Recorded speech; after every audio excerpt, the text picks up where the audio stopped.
दोस्तों mark Douglas कहते हैं कि अगर आपको एक सफल ट्रेडर बनना है तो आपको आपके दिमाग से बहुत ही ज्यादा मजबूत इंसान बनना होगा। आज हम बात करने वाले हैं ट्रेडिंग इन द जोन के 6 ऐसे लेसन जो आपको एक सक्सेसफुल ट्रेडर बना देंगे। पहले नंबर पर आता है अंडरस्टैंड द मार्केट अनसर्टेनिटी। लेखक का मानना है कि जो दुनिया के सबसे ज्यादा सफल ट्रेडर है उन लोगों ने अपने आप को ये चीज सिखा ली है कि मार्केट के अंदर कुछ भी हो सकता है, और इस चीज को समझने वाले लोग कभी भी मार्केट से डरते नहीं हैं। ज्यादा पैसा नहीं लगाना है क्योंकि कुछ भी हो सकता है, बल्कि वो इस तरह से सोचते हैं कि मार्केट बहुत ही ज्यादा वोलेटाइल है, मतलब कोई भी ये अनुमान नहीं लगा सकता है और कोई भी इंसान इस पर कंट्रोल नहीं कर सकता है। सबसे ज्यादा लॉस उन लोगों को होता है जो इस प्रकार से सोचते हैं कि उन्होंने बाजार को समझ लिया है और उन लोगों के पास कोई जादू की छड़ी है जिस छड़ी से वो मार्केट के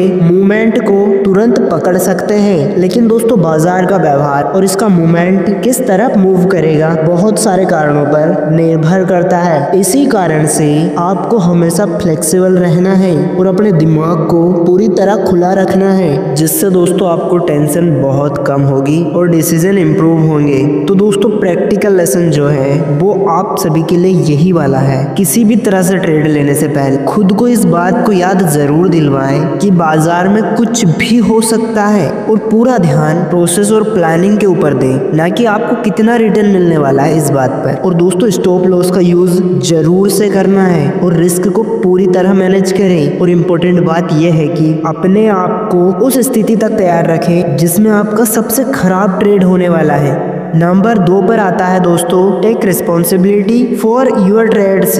अपने ट्रेड के लिए खुद जिम्मेदारी ले। मार्क डगलस ने इस किताब में कहा है the market don't generate inconsistent result, traders do be buying inconsistently. इसका मतलब ये होता है दोस्तों कि मार्केट कभी भी खराब रिजल्ट लंबे समय तक नहीं देता है, बल्कि व्यक्ति खुद अपने खुद के व्यवहार और खुद के निर्णय की वजह से उसको खराब रिजल्ट मिलता है। क्योंकि जब भी ट्रेड लिया जाता है वो ये सोचकर लिया जाता है कि ये ट्रेड मुझे पैसा बना कर देगा, मतलब दोस्तों मार्केट उसके हिसाब से चलेगा। लेकिन लेखक का कहना है कि एवरी ट्रेड इज डिफरेंट, मतलब हर एक ट्रेड अलग होता है और इसका रिजल्ट भी अलग होगा। और अब आपकी जिम्मेदारी बनती है कि आपको अपने ट्रेड को एक्सेप्ट करना है और किसी और को कभी भी जिम्मेदार नहीं ठहराना है। इसका प्रैक्टिकल तरीका यही है, आपको एक ट्रेडिंग जर्नल मेंटेन करनी है, आपको एक नोटबुक पास में रखनी है ट्रेडिंग करते टाइम, जिसके अंदर हर एक ट्रेड के बाद आपको इस बात को लिखना है कि क्यों आपने इस ट्रेड को लिया और आपने अपने ट्रेड को कैसे मैनेज किया, आपका रिजल्ट कैसा रहा और जो प्रॉफिट और लॉस हुआ है उससे आपको क्या सीखने को मिला। अब दोस्तों कुछ टाइम के बाद जब आप अपने नोटबुक को रिव्यू करते हैं तो आपको एक पैटर्न बना हुआ मिलेगा कि आप कहाँ पर गलत हो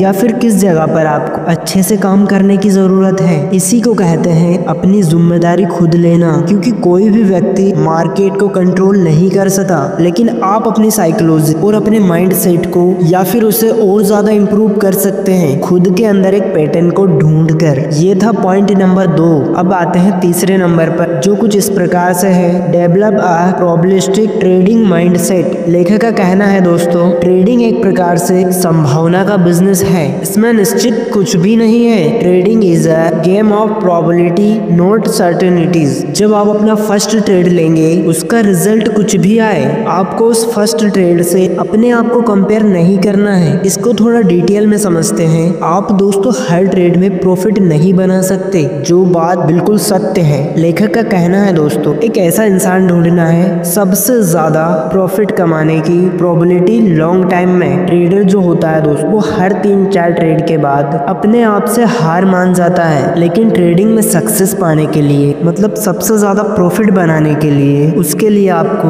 बाजार को समझना पड़ेगा। सबसे पहले आपको इन चीजों को समझना है कि प्राइस मूवमेंट, ट्रेंड्स और लेटेस्ट न्यूज किस तरह से मार्केट पर असर डालती है। ये पहला नियम आपका होना चाहिए। लेकिन दोस्तों पढ़ने और बाजार को समझने की के टाइम पर अपना पैसा ना लगाएं। अब कुछ सिंपल टेस्ट स्ट्रेटजीज होती हैं जिनको यूज करें। जैसे एक बहुत ही प्यारी ट्रेडिंग स्ट्रेटजी है जिसमें दोस्तों आप तब किसी शेयर में इन्वेस्ट करते हो उसका प्राइस सपोर्ट लेवल को हिट करता है। जैसे ये एक एग्जांपल है सपोर्ट लेवल और रेजिस्टेंस लेवल का। तो दोस्तों जिस जिस टाइम पर आपकी सेलेक्टेड कंपनी का शेयर प्राइस सपोर्ट लेवल पर टच करता है, मतलब कई बार उस कंपनी के शेयर ने उस लेवल पर बाउंस बैक किया है, उस टाइम पर आपको इन्वेस्ट करना है, वो भी सिर्फ स्ट्रेटजी को टेस्ट करने के लिए। सबसे अच्छा तरीका यही हो कि आप डेमो अकाउंट से ट्रेडिंग स्टार्ट करें और अपनी स्ट्रेटजीज को टेस्ट करते रहें बिना एक भी रुपया रियल मनी लगाए। अब एक टाइम के अंदर एक ही मार्केट, एक ही एसेट्स पर फोकस करें, यानी आपको सबसे पहले इस बात का तय करना है कि आपको स्टॉक्स में ट्रेडिंग करनी या फिर फॉरेक्स ट्रेडिंग करनी है या फिर कमोडिटी या फिर क्रिप्टो में ट्रेडिंग करनी है। एग्जाम्पल के लिए अगर आपको इंडियन स्टॉक मार्केट में ट्रेडिंग करनी है तो निफ्टी 50 के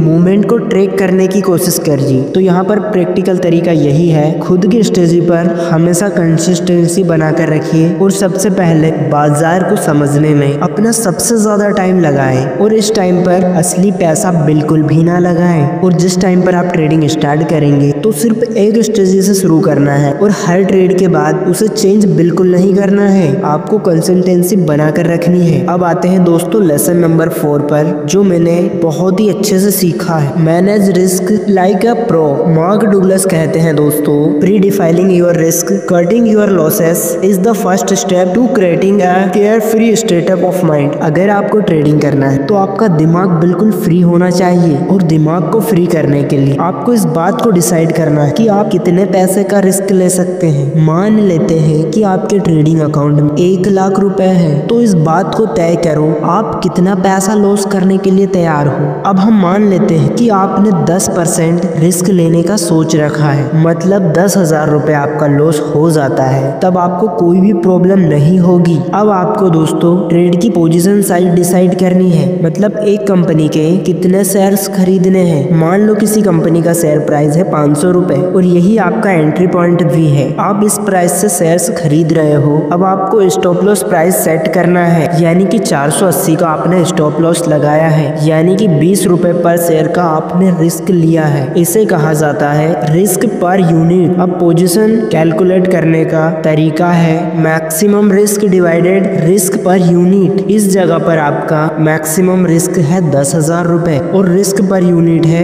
20 रुपए।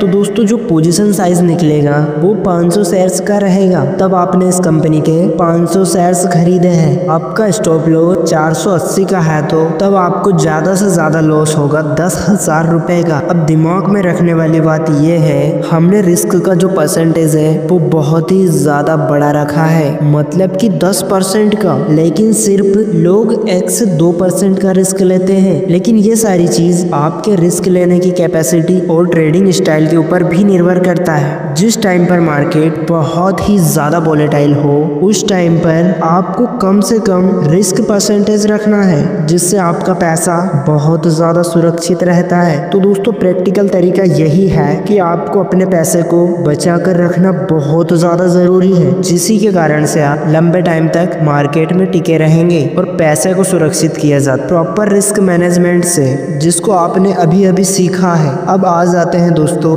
लेसन नंबर 5 के अंदर, जो हमने इस किताब से सीखा है, your believe versus market realities. Mark Douglas ने बोला है, we see what we will learn to see based on our unique mental framework, यानी कि जो हमारा सोचने का तरीका है उसी के कारण हम डिसीजंस लेते हैं, चाहे रियलिटी के अंदर कुछ और ही सही हो। आप ये मान सकते हो कि एक इंट्राडे ट्रेडर है जिसका नाम है अंकित, उसने किसी कंपनी के शेयर्स खरीदे 500 पे। उसने जिस कंपनी के शेयर खरीदे हैं उसको लेकर वो बंदा बहुत ही ज्यादा पॉजिटिव थिंकिंग रखता है और साथ में उसने कुछ पैटर्न बनते हुए देखा है इस शेयर्स को लेकर। अब जिस दिन ये स्टॉक गिरता है तो शाम तक आते आते रिकवर जरूर कर जाता है। अब सुबह 10:30 बजे 500 से गिरकर 450 पर आ गया है। इस कंपनी का अर्निंग रिपोर्ट खराब आने के कारण अब इस व्यक्ति को लगता है कि शेयर्स वापस रिकवर कर जाएगा, तो ये 100 शेयर्स और खरीद लेता है। अब 1 बज चुके हैं, अब शेयर वापस जाने के बजाय उल्टा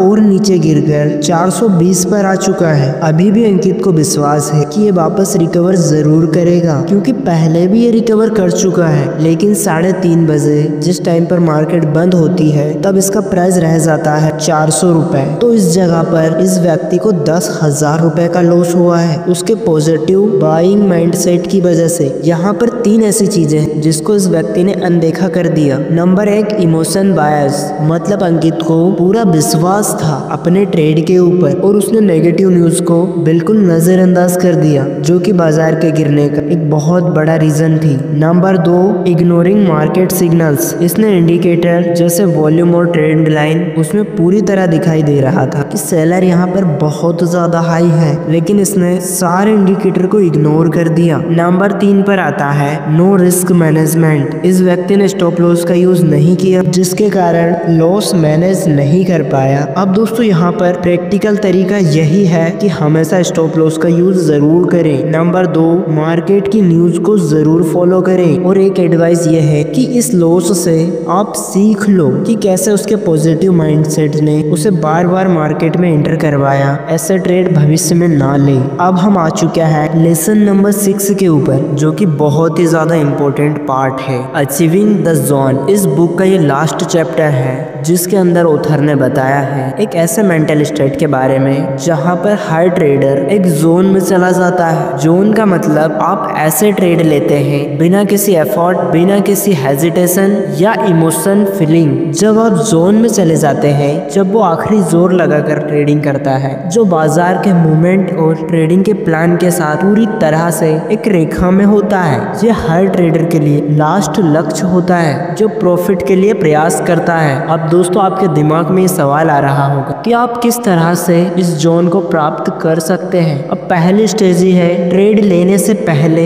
आपका दिनचर्या कैसा है, खुद को मानसिक और भावनात्मक तरीके से तैयार करने की एक दिनचर्या बनाएं। अपने ट्रेडिंग प्लान को बार बार पढ़ना है और अपने प्लान के ऊपर टिके रहना है। 4 से 5 मिनट तक गहरी सांस लेना है और शांति और आत्मविश्वास के साथ आप ट्रेडिंग कर रहे हैं। ये सारी चीजें आप डेली उठकर कर सकते हैं, जिसे कहा जाता है प्री ट्रेड रूटीन। दूसरा प्रैक्टिकल तरीका है इस जोन में आने का, जिसके बारे में हम आपको पहले ही बता चुके हैं, जनरली एंड रिफ्लेक्शन। हर एक ट्रेड सेशन के बाद आपको इस बात को जरूर लिखना है कि आज के दिन आपने कौन सा काम सही किया है, आज आप किस जगह पर भटक गए थे और ट्रेडिंग करते टाइम आपके इमोशन कैसे थे। ये सारी बातें आपको अपने नोट्स में लिखना है। ऑथर का कहना है कि इस काम को करना मतलब अपने आप को तैयार करना कल के लिए। तीसरा प्रैक्टिकल तरीका है जोन में आने का, वो है टेक ब्रेक। आपको किसी भी कीमत पर कभी भी ओवर ट्रेडिंग नहीं करनी है और ब्रेक लेना आपके लिए